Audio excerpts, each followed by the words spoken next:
Welcome to today's episode of Between Neens and Deens. My name is Nina, and I'm joined by my best friend, partner, and baby daddy, Dayon. And together, we're a couple of 20-something-year-olds just trying to navigate this whole first-time parenting thing. So we're laying it all out there and talking about all the things you wish your parents told you about love, sex, and happiness. So this week we're talking all about sexism in parenthood and how different the expectations are. I guess we should speak from our own experiences, but yeah, just for like mothers and fathers in a heterosexual relationship. But yeah, it's really interesting because I feel like I knew the pressures of motherhood going into it, and in some ways I do feel it, and in other ways I don't really. And kind of the expectations that we had about fatherhood, I feel like we've definitely see manifested. Like, I feel like with motherhood, there's kind of more of a range of experience that you kind of anticipate will happen. But with fatherhood, I feel like there still is that rigid idea of like what it looks like. And it usually is like giving dad a trophy for fucking just for being literally there. Anything. Just literally anything. Like, oh, you know how to change a diaper? Oh my God. Like, wow. Yeah. Great dad.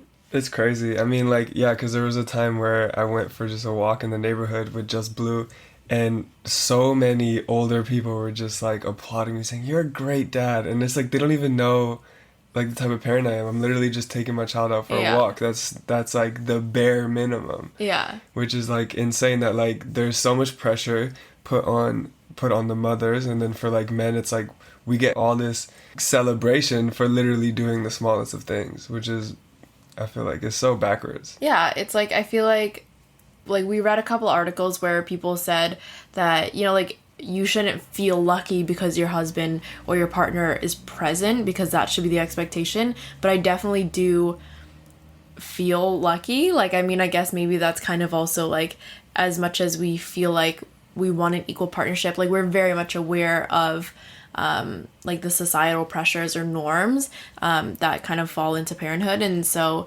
I do feel like I'm lucky because Dayon is so present, and like that kind of just tells you like how low the bar is set for fathers. It's like you can feel lucky in comparison, but that's like not where it should be though. You know what I mean? Like, it should be like, I should feel lucky, you know, if he goes above and beyond equal, but I feel so lucky because it feels very equal. I mean, which I do though. Yeah, I mean, actually, Dayon does do a lot. Like, okay, so, like, I guess to kind of back it up, before we had Blue, like, while we were pregnant, we definitely talked about what our expectations were, and I would 10 out of 10 highly recommend that you do that with your partner, because you would be surprised just how many people don't, because they assume that they're on the same page, you know, like, because your partner treats you like an equal doesn't necessarily mean that when, like, push comes to shove, that they'll actually like carry their own weight, that they don't expect you to take up most of it. And so I would definitely recommend having the conversation, but we talked about it, and yeah, I think we just kind of decided that it would be equal, and especially in Blue's early years, that we would be doing things together. And then if kind of the trajectory of like where our work and like personal life is right now, like if that continues to happen, then in the future I would continue to be the main breadwinner and the person that works more, and Dayon would be the person that, you know, like wakes him up for school, like makes him lunch, like takes him to school, and like picks him up from school and takes him to activities and like things like that, just because of I guess like the roles that we have now. But granted, I don't know what that's going to look like in like 5-10 years. So that was kind of our expectation. Yeah, for me, I was like, that was the expectation, but then after seeing everything they had to go through just to bring him into this world, I was like, dude, I need to like do as much as I possibly can, because I mean, like, you did so much to bring that life into this world, and I feel like it would just be so unfair, like, because even breastfeeding alone looks so difficult, and like it's exhausting, like the whole process of raising a newborn, or I mean, we're only at 3 months, so like we don't know how much it can change, but like for the 3 months, like it was so exhausting, you know what I mean? And like breastfeeding alone was insane, and I just felt I had to do everything in between, and like I just felt like it was not even just like a duty, it was just like as an honor to you, because that was insane, you know what I mean? And I didn't have to go through that pain, I didn't have to, you know, get a scar on my body and stuff like that, but like, so I felt like I needed to step up to that plate, even though we did communicate it earlier, but like it was just seeing all that whole process. Like, I really, really drilled it in that I need to step up. You know what I mean? So. And I was, like, honestly, genuinely very impressed. Like, he is the swaddle master. Like, I cannot swaddle for crap. Like literally yesterday. I do him like a burrito, bro. Yeah, no, he swaddles so well because when I was recovering from my C-section in the hospital, like immediately after giving birth, like I literally couldn't get up. So like I couldn't really get up to swaddle him. So he's the one that learned how to do it like from the nurses and stuff like that. And he's the one that was doing, or I guess you. Yeah, I'm right here. Yeah, you were doing all of that. And so yeah, swaddle master, and like you change like all of his diapers pretty much. Like I would say like 99% of his diapers. The 1% was when I threw my back out playing basketball and I like was bedridden. It was so hard. Like Dan couldn't do anything for you were like a single 2 or 3 mom days. for like a few days. And it's so hard. Like honestly, like I mean I knew that like single moms like really put in the work, but like it is But hats off, exhausting. Like we do everything together. I can't imagine doing any of this alone. Yeah, no, it's nonstop. It's nonstop. And so yeah, basically like Dan really stepped it up and I was very, very impressed. I still am very impressed. And I think that I guess like something that I wasn't super aware of, because granted we don't have a lot of parent friends, so like we don't really have too many of these conversations about like, you know, like what were your expectations and like kind of different people's experiences, because we also weren't very I guess like versed in like the parenting world, like in terms of like following other influencers that are parents or anything like that. And so we were reading a couple of articles and they were talking about how like it's not just that like there's like such a low bar for dads and like maybe dads don't want to like do their part. Like that is very much possible, but also on the flip side it's a double standard, because for a lot of moms that do end up putting in a lot of the work, then it's kind of hard to give up that control. And so like when dad does come around and he's like, hey, like, okay, let me, you know, do my part, then it's like, okay, no, like I put in all this work, like you don't get to come in here and just steal the show. And also it's like I don't trust you to be able to do it the way that I should be able to do it. And honestly, I felt that, like, I will admit, like, I felt that at the very beginning. Like, we talk about how, you know, like, this is both our first child, and, like, nobody really knows the right way to do anything. It's just your instincts that kick in, and so it's not fair to say, like, I know the right way and you're doing it wrong, but, like, I genuinely felt that way at times, and I still do sometimes. Like, I feel like I know better, maybe just because I think that as his mom I do, but it's like we are both an equal parent and like both of our ways of raising him should be valid.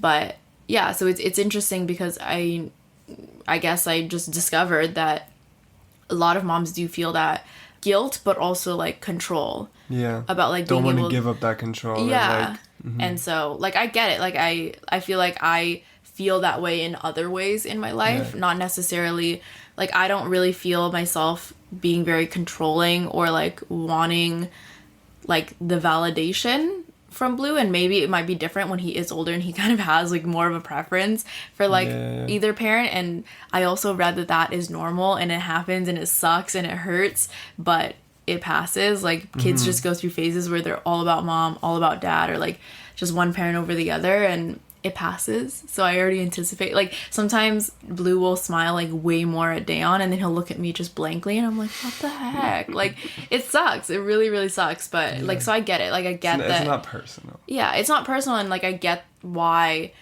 if you're putting in 99% of the work and raising a child, and then like fun dad comes through. Yeah, like fun dad comes through and like you're trying to resentment. put them to bed and then all of a sudden dad gets home, because I mean that's the thing too, is that usually, you know, if you're working like a 9 to 5 and you come home from work, then that time where you come home is usually when your child's going to bed, and obviously you want to spend time with them, and so then it's like fun dad.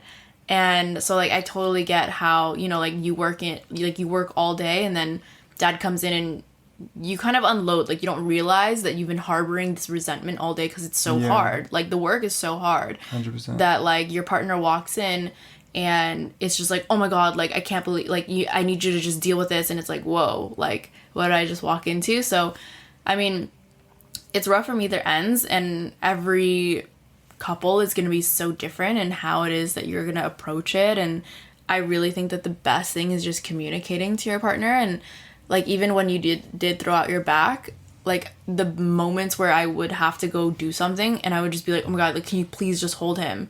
And like, I just feel myself like projecting all this stress onto you because I was doing so much that I was just like, you're doing none of it. That like the moment that I can get to myself, it's like, okay, like you just, like you take him off of my hands, you know?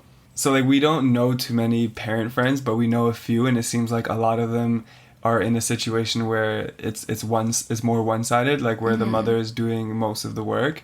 But then with Corona, one of the go-to-work dads is now a stay-at-home dad and still doesn't do it. You know what I mean? Like still is like, no, I'm too tired to change a diaper or whatever it may be, which I found was like so interesting because it's not really about like, oh, well, I'm going to work and I'm making all the money. Like, it's just about like, oh, it's too hard, or like I'm too tired, I don't want to do it, and that's like not my job or not my duty, which is so interesting that like that's a generational thing, and I guess like some people could say it's a traditional thing, but it's kind of interesting that still gets passed down. Yeah, I feel like it is cultural as well. Like we both come from cultures, and I mean, I think most cultures that exist today, like it's very much that like the mother does the child rearing, they're like the person that runs the household, and like dad brings home money, and like that's exactly the situation that I grew up in.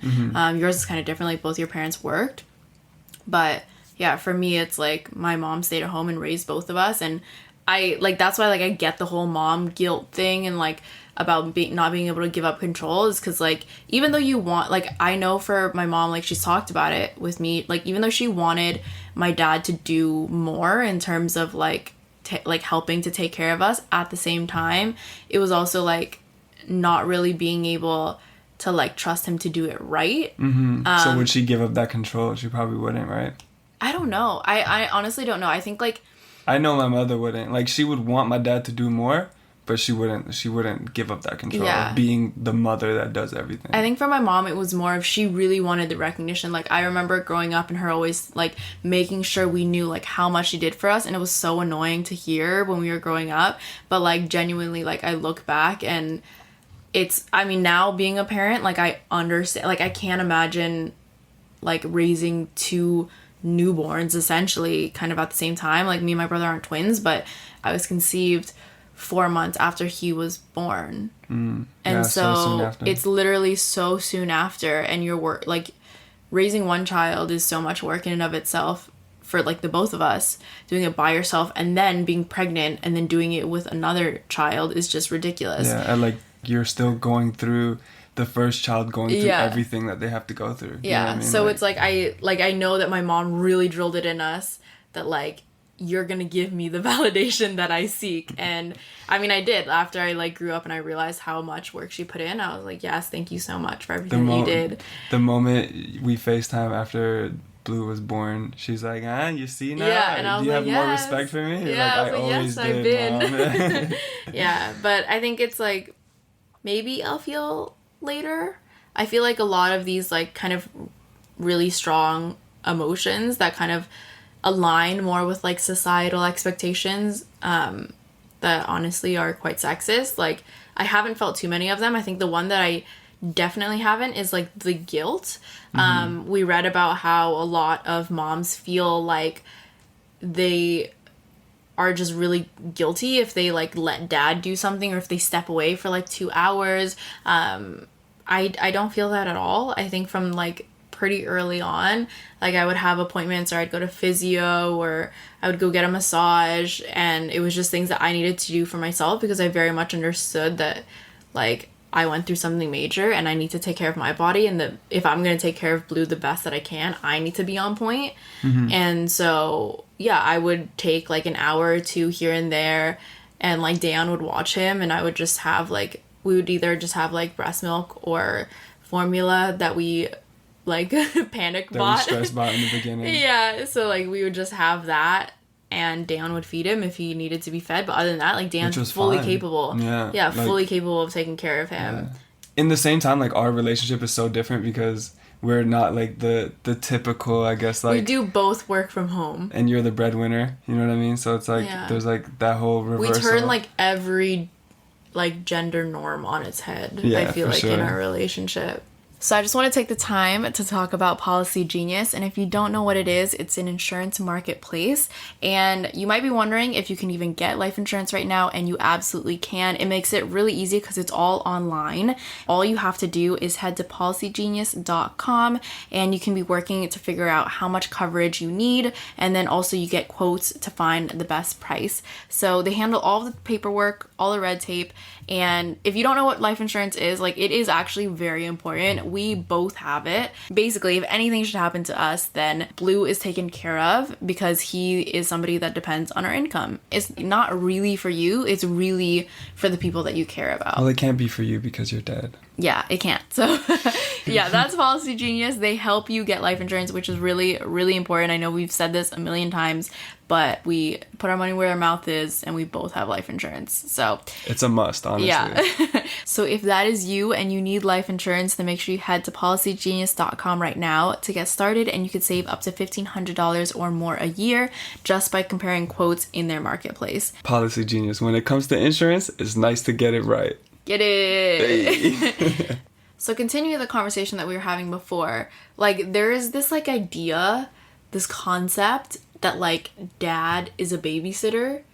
And we read it in so many articles. It's like really interesting. Like where it's like, oh, if mommy feels a little bit exhausted, try handing the baby over to daddy. Like ask if, yeah, I read like that where it was like ask if your partner wouldn't mind, like, and I was like, what in the hell? Like, where do you, how, and like I don't know. I think like it's just so different from how we live our lives, but also like what our expectations are. And I am very much aware and, you know, respect that this is very much people's lives that we're talking about here. And like, I don't want to come off as like judgmental, but I feel like, you know, if that parental structure works for you, then that's cool. You know, if you've talked about it and like, you know, mom wants to take like the grunt of the housework and it's acknowledged that that is real hard work, and dad wants to do all of the money making business, then like that's cool. If that works for you, that's cool. But like what I read and also what we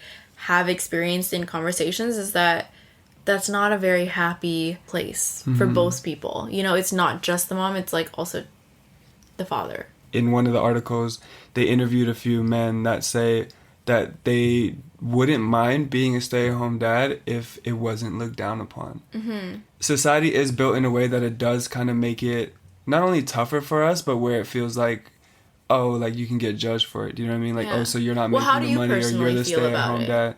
Because, like, I mean, what we've talked about is that that's the trajectory that we're kind of working towards. I feel like now it's shifted a little bit because I feel like now, like, I think we both want to retire as soon as possible and then, like, commit to just raising, like, Blue or any potential children together. Yeah, well, I think for us, it's, like, really early on when you first asked me, oh, you're going to be a stay-at-home daddy, and I think my initial thought was how that's not something that you see a lot. I feel like that's, like, when you see like your family and just like generationally, like it's always, you know, the father makes all the money and the woman stays at home, does all the cleaning, cooking, and, you know, takes care of the child, and like I'm just there for like, you know, to buy him toys and have fun and like maybe play sports with them or, you know, things like that.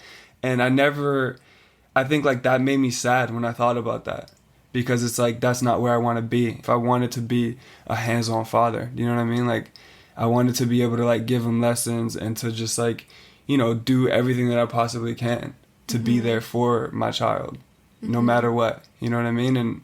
And like, but obviously it's like I want it to be as shared as possible too. You know what I mean? I don't want it to be one-sided at all. So that's where I felt like I needed to step up to the plate, and like I know that we would both just be doing it as much as possible, you know? So that's kind of like where my head was at. I never felt, I think I felt it for a little bit, like the embarrassment, but like it passed pretty quickly. Because when I was like, nah, fuck it. Like this is what, like, this is our baby. Like it's ours, you know what I mean? So like, why would it be one-sided because, you know, somebody tells me that's how it should be. Do you know what I mean? Just because I walk into a men's bathroom and there's no change table. Yeah. Honestly, which is kind of what sparked this whole thing, was because like I posted that on my story and people were like, oh my goodness, like I didn't realize that. I never thought of that. You know what I mean? Because like it's usually like, from the mother's perspective, they go into the washroom. It's a woman's washroom. It always has a change table. Yeah. Right. And then when I like had to change Blue a few times, going into a men's washroom, I'm like, oh fuck, they don't have a change table. I gotta change them in between the sinks. Yeah. Do you know what I mean? And that's like. And that's the thing is also like I am also there during all of this, and I'm very much capable of going into the women's bathroom and changing him. But I almost don't let you too. Yeah, but that's the thing is that like we have the ways that we would do things, you know, and it's like it's not that I'm like, oh, like I don't want to do it, but it's like that's what Dan does, and it's the same way in which like I take the grunt of like feeding him, obviously, but it's like even if we're feeding out of a bottle, usually I do it, and it's like I'm better at feeding him, and you're better at changing him, and we just accept that like there are things that we're better at. And you know what I think what I really like about our dynamic is that none of it is because we don't want to do it. Yeah. Do you know what I mean? It's just because like I'll be honest though, sometimes I don't want to change his diaper. Really? Yeah, because you're just better at it. And then like now it's better because he doesn't get as upset. Just practice. Yeah, in the beginning he would get really upset, and I'm so much slower at like 1 swaddling and 2 changing diapers. And so, like, he only has so much patience, and so then he'll increasingly get angry, and I just didn't like to do that, and so I was like, yeah, Dan, just that's you. But it's a learning curve. Yeah, and so, like, now he, like, is a lot more patient. He, like, actually smiles, and he's, like, so cute on, like, the table, and he, is happy that I don't mind, because it's slower. So I was just like, I'm adding to your discomfort, and I don't want to do that. One of our big arguments in the beginning was because every single time he would get changed, he would, like, be scream crying, essentially. Yeah. And I think one of the big arguments was that we were both very exhausted at this time. And I forget how it initially started, but I just remember saying, like, I get the bad Blue and you get the happy Blue. Like, I'm like, I get the one that scream cries because I have to change his diaper, and you get the one that, like, feeds him and makes him happy and go to sleep. Yeah. You know what I mean? And I'm like, and I'm the one that has to deal with, like, the screaming, crying, and... Yeah, that was interesting. And then and then for me, I was like, okay, well then would you rather me feed him and then also change him and do all of the work? And he was like, no, like that's what I want to do it. It sucks. And like, I want you to acknowledge that it sucks. And I was like, okay, it sucks. Like, but yeah. I just felt like I had the short end of the stick. I think that's the thing too, though, is that like, I think that if I was doing all of it, I would be bonding with him a lot. And there would be a lot less opportunities for you to bond with him, because like if you just think about how his time is divided, it's literally sleep, eat, change. That's it. That's really it in the beginning. And so it's like if you're not getting in there, then it's like you can hold him and you might take naps with him, but if I'm doing the grunt of the work, then a lot of that time is just me and Blue.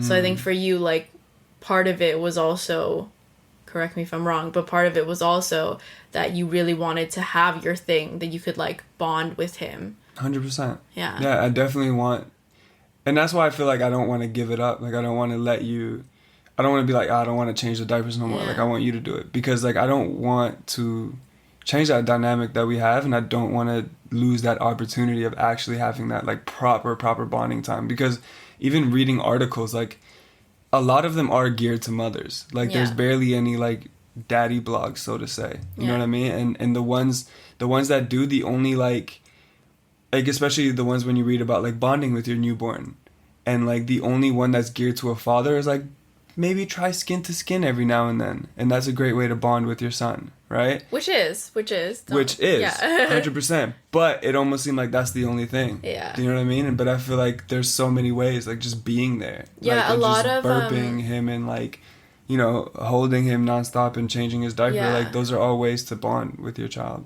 Yeah, like a lot of the info that I get about like new parenthood and stuff is actually surprisingly from Instagram, and there are a lot of really great like resources, and you know, obviously like mommy bloggers and stuff like that. And a couple of them that I did see did address how like a lot of fathers in the newborn phase just feel kind of useless or like left out. And I think like that's maybe where like, you know, if they're not being able to contribute for whatever reason to like part of the child rearing, then like I could absolutely see how you would feel like, okay, like what am I doing here? Because it's all about mom and baby right now, you know, like if she's feeding him, if she's changing him, like they're bonding, and like what is my role? So I think like a lot of, interestingly enough, a lot of kind of the content that I did see was about your relationship with your partner and like being able to like still nurture that. But like I feel like for us it was, if anything, we were just both directly trying to nurture our relationship with Blue, and our relationship to each other was we did everything in like together though. Yeah. But I think like what I will say is that seeing Dayon really like live up to everything that we talked about and then some, like definitely made me be like, wow, like you're gonna be like a fantastic father. Because obviously like I know that you are very capable of like loving and like very generous in that way, but I think the responsibilities was something I was kind of like, oh, I don't know if like you're gonna really live up to that. Yeah, which is a first, because I make many empty promises. Yeah, so or I mean I mess up on certain things that I say I'm gonna do. So but like the one thing which that is you're great that like I follow at, through. Yeah, but like the one thing that you're very good at is loving, and like I mean that's what a child needs. Yeah, you know? and I mean I do that to you, but a lot of times you don't want it. So I appreciate it. I just want more. Yeah. For me, loving is the bare minimum. That's another episode. We're gonna talk about love languages, hey? Yeah, but yeah, obviously, like all of this, like even as we're saying it, I like almost kind of cringe because I'm like, I'm making so many assumptions. Like we make so many assumptions in like this whole podcast, just because we kind of are using generic like mom, dad, husband. You know, like there's just so many assumptions that go into it, but. Like, I feel like it's also interesting to just, like, note and point out, like, for same-sex couples, like, I wonder what that's like to navigate. Because, like, you're operating outside of gender roles. And so it very much is communication and, like, what are you good at? What do you want to do? Like, it's very much focused on you personally as a person and not what society expects of you. I feel like, personally. That would be what I assume, but I'm not sure because obviously that's not our situation. Yeah. We can only speak for ourselves, and I think like our situation is so specific to ourselves, and like we don't have a regular type of job, we don't have a regular type of relationship. I think there's no real like gender roles in our relationship. Yeah. I never felt that. So yeah, we just communicate it and just go with what works best. And I think that being said, like obviously this whole podcast we've been talking from our own perspective, but also like there's no right way to parent, you know, like anybody's experience, like any couple's experience that looks very different from ours. Like if it works for you, it works for you, you know. If you're happy, you're happy. And it's like this is more just what works for us. Yeah, but I think that there is so much judgment around parenthood in general, but it is so freaking hard, and it's like you can't really judge other people for doing what works for them because that's their life and that's like their time and their priorities and whatever, and like you should also just shouldn't have to justify it. Don't be afraid to speak your mind. Don't be afraid to ask for help. I think that's the biggest thing. Yeah. And like I know a lot of these things are like traditional, generational, but like it's 2020. Like, you know what I mean? Yeah. Like, there's no reason it really should that you shouldn't ask for help. That, like, you know, you shouldn't do everything. And that's how I personally feel. Like, Nina should not be doing everything under any circumstance. Yeah. Especially because you're making all the money. So. Yeah, but yeah, I couldn't let that happen. And, you know, it's like, I can't, like, just do what is traditional. Because even in our own cultures, that's, like, the traditional way. Yeah. Is that way. But, like, we chose to go the other direction. Yeah. As much as I shouldn't say that, I feel lucky. I do feel very, very lucky because it's my duty. Yeah, but that's the thing is I always grew up thinking that I would parent the same way that my parents parented, and I kind of dreaded it. Like I didn't want to because I saw how much work it was. Yeah. You know, and so I feel like to be able to still do a lot of the things that I want to do and like to still be able to work on my career and also be very present in like Blue's life is like really great. And I feel like the only way we were able to do that is through communicating with each other like what it is that we expected. And I will also say that we talked about this before, but do not have this conversation like right before you have a child or like if you're pregnant. Like I would definitely like I think that if you We've want been to talking about this for so long. Yeah, since I think that if you want to have children at some point in your life, you should have this conversation with your potential partner that you want to build that life with, because it will be very telling what the expectations are. And don't assume that, you know, oh, like I'll be able to change this person's opinion or like they'll change their mind in the future. Like, no. Like, people will usually be pretty honest about what it is that they expect from you and what they expect from themselves. And yeah, I feel like very early on we had these conversations, and I was like, this is fantastic, amazing. Like, I found an equal partner, and even then, like, there's still so much that as it comes up, like, you don't really realize. And yeah, words are words, but Yeah. yeah, you really won't know until it happens. But again, like, our dynamic could have been extremely different just based on what situations we'd be in. Like, if I did have a 9 to 5, like, and it was bringing in money, I don't see that it would be like if I couldn't quit, you know what I mean? Like, I couldn't just quit because, like, maybe I was the one that brought all the money. If our situations were different, then yeah, maybe I would really enjoy being a stay-at-home mom. And this is, like, not to knock stay-at-home moms. Yeah. Like, it is hard. We've talked about this so many times. It is so difficult. Yeah, it's just that that's not something that I wanted. So. But yeah, I know that if I had a 9 to 5 where I actually would have to be away from my child, I would be, like, so sad. Yeah, I think like that's literally all I would be talking about. I'm like, I need to go home and see my son. Like, I would, like, be so giddy to just leave work. You know what I mean? Yeah, like, and I think a lot of parents do feel that way. Like, I think that a lot of parents, if given the option to, like, both be full-time stay-at-home parents, I feel like a lot of people would. Yeah. Because, like, you miss a lot by being away from your child. Mm-hmm. And, like, being a stay-at-home parent isn't easy by any means, but you do get to see a lot of their milestones, which is, like, priceless. Yeah. So, communication. I feel like every single podcast just ends with communicate with your partner. But also break the stigma of sexism in parenting. Yeah. Because it's and that goes huge, for both men and women. And architects. Yeah. But that's the thing, is that I feel like now there are a lot of universal bathrooms and family rooms that I've seen pop up in new malls. So I think, like, people are kind of starting to get it. To be fair, even though in those spaces I mostly see mom in there. Yeah. They're building those spaces with intention.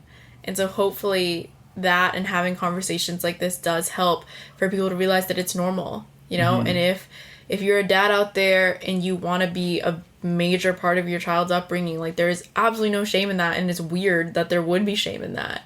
So thank you for listening. I hope you guys learned something valuable, and you can follow us at Neens Deens, and I am Dayon's Day Off. I'm your girl Neens, and we will see you next week. Goodbye. Bye.